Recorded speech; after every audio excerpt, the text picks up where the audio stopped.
नमस्कार,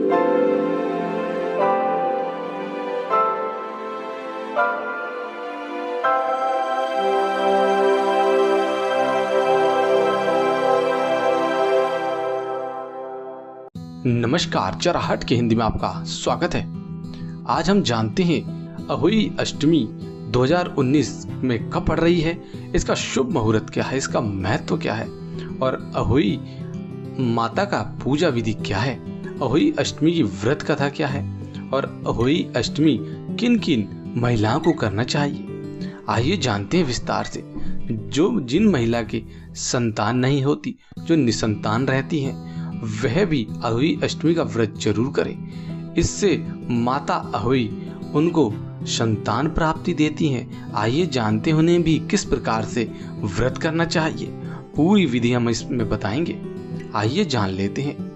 अहोई अष्टमी का व्रत कार्तिक मास के कृष्ण पक्ष की अष्टमी तिथि के दिन किया जाता है। करवा चौथ व्रत के बाद सुहागिन महिला के लिए अहोई अष्टमी का व्रत अत्यंत ही महत्वपूर्ण होता है। करवा चौथ के व्रत में जहां सुहागिन स्त्री अपने पति की लंबी उम्र के लिए व्रत रखती है, वहीं अहोई अष्टमी का व्रत संतान की लंबी उम्र और उनके जीवन में समृद्धि के लिए किया जाता है। इस व्रत को निसंतान स्त्रियां भी संतान सुख के लिए करती हैं। अहोई अष्टमी पूजा विधि नियम अनुसार करने से अहोई आठे की कहानी, जिसे अहोई अष्टमी व्रत कथा या अहोई माता की कहानी कहा जाता है, उसका यदि श्रवण करती हैं और उनके गीत गाती हैं तो उनको संतान की प्राप्ति निश्चित रूप से होती है और उनकी पूजा विधिवत करती हैं। तो आइए जानते हैं अहोई अष्टमी की पूजा का शुभ मुहूर्त, उसकी पूजा की विधि, अहोई अष्टमी का क्या महत्व है, उसकी कथा और अहोई अष्टमी की आरती, जो हम अपनी वीडियो के डिस्क्रिप्शन में लिख देंगे, आप वहां से उतार सकते हैं। आइए जानते हैं सबसे पहले अहोई अष्टमी की तिथि क्या है, यानी शुभ मुहूर्त। इस बार अहोई अष्टमी का व्रत 21 अक्टूबर के दिन रखा जाएगा। अहोई अष्टमी का शुभ मुहूर्त है शाम 5:46 से शाम 7:02 तक। यह 21 अक्टूबर 2019 के दिन होगा और तारों की सांझ का जो समय है वह शाम 6:10 से लेकर, और जो चंद्रोदय का समय है वह रात 11:46 तक रहेगा। अहोई अष्टमी का क्या महत्व है, आइए जानते हैं। करवा चौथ का व्रत जहां महिलाएं अपने पति की लंबी उम्र के लिए करती हैं, वहीं अहोई अष्टमी व्रत संतान की लंबी उम्र और उन्हें हर प्रकार की परेशानियों से बचाने के लिए किया जाता है। मान्यताओं के अनुसार इस व्रत को महिलाएं अपने पति पुत्र की लंबी आयु और उनकी समृद्धि के लिए करती हैं। जहां करवा चौथ के व्रत में चंद्रमा को अर्घ्य देकर उनकी पूजा की जाती है, वहीं इस व्रत में तारों की छांव में अर्घ्य दिया जाता है। यह व्रत कार्तिक मास के कृष्ण पक्ष की अष्टमी के दिन पड़ता है, इसलिए इसे अहोई अष्टमी कहा जाता है। अहोई अष्टमी का व्रत वह महिलाएं भी करती हैं जिन्हें संतान सुख की प्राप्ति नहीं होती। शास्त्रों के अनुसार अगर कोई निसंतान महिला इस व्रत को रखती है तो उसके घर में जल्दी ही बच्चे की किलकारियां गूंजने लगती है। इसके अलावा अगर संतान को किसी भी प्रकार का कोई कष्ट हो तो भी इस व्रत को करने से वह समस्या तुरंत ही समाप्त हो जाती है। इस दिन अहोई माता की पूजा की जाती है, उनकी कथा सुनी जाती है और तारों की छावा में इनकी पूजा की जाती है। अहोई अष्टमी की कथा सुनी जाती है और तारों की छांव में पूजा करके अहोई माता से संतान सुख की कामना की जाती है। इसलिए अहोई अष्टमी के व्रत को इतना ज्यादा महत्व दिया गया है। आइए अब जानते हैं हम अहोई अष्टमी की संपूर्ण पूजा विधि किस प्रकार से करनी चाहिए। अहोई अष्टमी के दिन महिलाओं को सुबह जल्दी उठकर घर को अच्छी तरह से साफ सफाई कर लेनी चाहिए। इसके बाद में नहा धोकर व्रत का संकल्प लेना चाहिए। दूसरी चीज है, इसके बाद शाम के समय में दीवार पर गेरू से अहोई माता का चित्र बनाना चाहिए।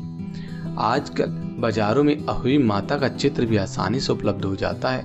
आप इस चित्र को खरीद सकती हैं। इस चित्र में स्याहुई माता और उनके 7 पुत्र अवश्य होने चाहिए। तीसरी बात है, इसके बाद एक चावल की कटोरी में मूली और सिंघाड़े और पानी से भरा एक करवा या लोटा रखें।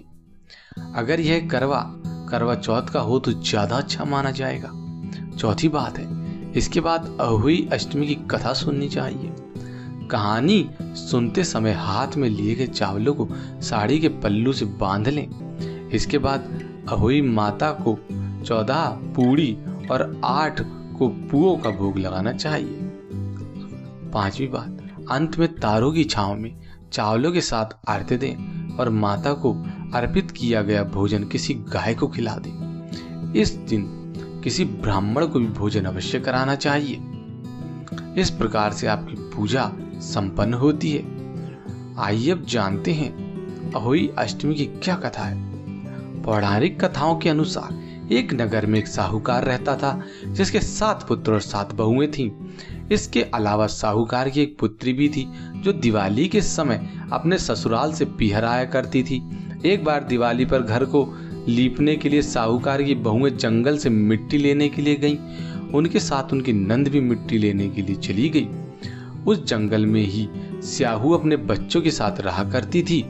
जब साहूकार की पुत्री खुरपी से मिट्टी काट रही थी तो वह खुरपी स्याहू के एक बच्चे को लग गई, जिसके कारण उसकी मृत्यु हो गई। स्याहू को इस बात से अत्यधिक क्रोध आया और उसने कहा कि तेरी वजह से मेरे पुत्र की मृत्यु हुई है, इसलिए मैं तेरी कोख बांध दूंगी। स्याहू की बात सुनकर साहूकार की पुत्री ने अपनी सभी भाभियों से विनती की कि वह उसकी जगह अपनी कोख बंधवा ले। जब उसकी 6 भाभियों ने अपनी कोख बंधवाने से मना कर दिया तो उसकी सबसे छोटी भाभी अपनी कोख बंधवाने के लिए तैयार हो गई। इसके बाद साहूकार की सबसे छोटी बहू के जो भी बच्चा होता था वह 7वें दिन मर जाता था। जब साहूकार की छोटी बहू के 7 पुत्र मर गए तो उसने इस समस्या के निदान के लिए एक पंडित को बुलाकर इस समस्या के समाधान के बारे में पूछा। उस पंडित जी ने साहूकार की बहू को सुरही गाय की सेवा करके उसका आशीर्वाद प्राप्त करने की सलाह दी। इसके बाद साहूकार की बहू सुरही गाय की बहुत सेवा करती थी। सुरही गाय साहूकार की बहू से कहती है कि मैं तुम्हारी सेवा से अत्यंत प्रसन्न हूँ, बताओ तुम क्या चाहती हो। इसके बाद साहूकार की बहू सुरही गाय को पूरी बात बताती है। सुरही गाय साहूकार की बहू को स्याहू के पास ले जाती है। रास्ते में चलते चलते दोनों अत्यधिक थक जाती हैं और एक पेड़ के नीचे बैठकर आराम करने लगती हैं। आराम करते समय साहूकार की बहू की नजर एक गरुड़ पंखनी के बच्चे पर पड़ती है जिसे एक सांप डसने जा रहा होता है। साहूकार की बहू उस सांप को मार देती है। उसी समय गरुड़ पंखनी भी वहां पर आ जाती है और जब वह उस जगह पर खून बिखरा देखती है तो उसे लगता है कि साहूकार की बहू ने उसके बच्चे को मार दिया है और वह उसे अपनी चोंच मारने साहूकार की छोटी बहू की सेवा से खुश होकर उसे 7 पुत्र और 7 बहुओं का वरदान देती है। इस तरह स्याहू के वरदान के कारण साहूकार की छोटी बहू के घर में 7 पुत्र और 7 बहुएं आ जाती हैं। तब ही से संतान के लिए अहोई अष्टमी का व्रत किया जाने लगा। अहोई का अर्थ होता है अनहोनी से बचाने वाली। तो ये थी अहोई अष्टमी की व्रत कथा। तो हमें उम्मीद है कि आज की वीडियो आपको काफी पसंद आई होगी। यदि आज की वीडियो से आपको अच्छी जानकारी प्राप्त हुई हो तो आप इसको अधिक से अधिक लाइक करें, अधिक से अधिक लोगों तक शेयर करें ताकि वह भी इस जानकारी को प्राप्त कर सके। और यदि तक आपने अभी तक हमें सब्सक्राइब नहीं किया है तो आज ही सब्सक्राइब कर ले और घंटी के बटन पर दबाना ना भूलें ताकि आने वाली इसी प्रकार की नई वीडियोस आपके पास सबसे पहले आ सके। हमारे साथ बने रहने के लिए आपका धन्यवाद।